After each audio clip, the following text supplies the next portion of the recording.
አጥብቆ የወደደ ሰው በትንሽ ነገርም አጥብቆ ሊጠላ ይችላል። መጠንቀቅ አለበት። ለፍቅሩ ዋጋ ካልተሰጠው፣ ፍቅር የሚከስረው መቼ ነው ከተባለ ለፍቅሩ ዋጋ ሳይሰጠው ሲቀር። ፍቅር ክብር ካልተሰጠው ይጠፋል። ፍቅር ክብርን መንካት የለበትም።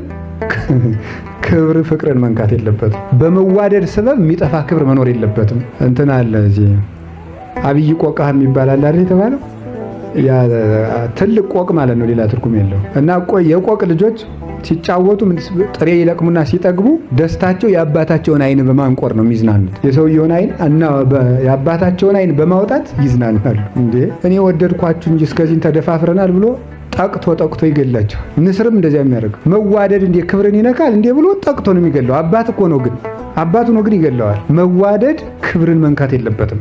ክብር ደግሞ ፍቅርን ማስቀረት የለበትም። እግዚአብሔር ያን ያህል የከበረ ሲሆን ግን ዝቅ ብሎ የሚወድ አምላክ፣ ከድሃ ቤት የሚገባ የእኛን ስጋ የለበሰ በእኛ ቃል የተናገረ በእኛ ምድር የተመላለሰ የእኛን ውሃ የለመነ የእኛን ቁራሽ የለመነ ነው።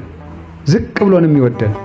ከኛ ቀዝቃዛ ውሃን ከወርቅ አብልጦ አክብሮ የሚቀበል አምላክ ነው። እግዚአብሔር ፍቅርን ሲያለብሰው ጠጠርም ቢሆን ወርቁ ነው የሚታየው። እግዚአብሔር ከገፈፈው ደግሞ ወርቅ ከጠጠር ይልቅ የተናቀ ይሆናል፣ ያነሰ ነው የሚሆነው። እግዚአብሔር ክብር፣ ሞገስን፣ መወደድን ይሰጣል። እና ግን በወደድ አሁን ይወላችሁ አሮንን ምንድን የሚለው ይወላችሁ እኔ በጣም መጻሕፍትን ስማርም ሆነ ስመለከት ከሚደንቁኝ ነገሮች አንዱ የአሮን ልብሶችን ሳስብ ሁል ጊዜ እንደው ድንቅ ነው የሚል እግዚአብሔር አሁን በደረት ኪስ እንደዚህ 5 ቁልፍ ተከለበት። እንዲሁ አሁን እግዚአብሔር ስለ ቁልፍ ሲጨነቅ እንዲሁ አሁን ምን የሚሉት ነው? አሁን ይሄ በደረቱ ላይ እዚህ ላይ ቁልፍ አድርግበት፣ ከአንገት ጀምሮ እስከ ደረት ድረስ እንደዚህ ያለ ቁልፍ ተከለበት። አሁን እግዚአብሔር ኋላ ደግሞ የቁልፉን ማስገቢያ ቀዳዳ እንዲህ አድርገህ ስፋው። ለምንድን ነው እንደዚህ የሚለው እግዚአብሔር? በጣም ፍቅር ሲገለጥ በአባትና በእናት መካከል አባት ጠቅላላ ነገሮችን ነው የሚያየው።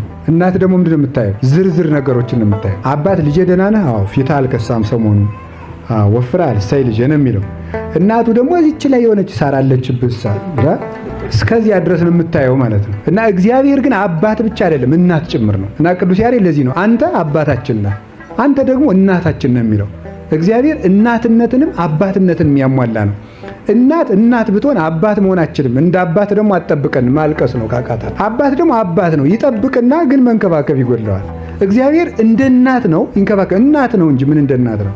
እናቱ ነው ይንከባከበናል። አባቱ ነው ደግሞ በግርማው ይጠብቀናል። እግዚአብሔር አባትምና እና ትንንሽ ነገሮቻችሁን ሳይቀር እወዳቸዋለሁ፣ ቁልፎችንም ጭምር ነው የምወዳቸው ለማለት ነው። በዚህ መጠን ነው የምወዳችሁ እንኳን ለእናንተ ለለበሳችሁት ቁልፍ ሳይቀር ክብር እሰጣለሁ ለማለት ነው። በዚሁ መጠን ግን እግዚአብሔር ይሄ ቀላል ነው፣ ኧረ ይሄ ቀላል ነው፣ ስንት የባሰ ነገር አለ ይሄ እንደው የሚል ሰው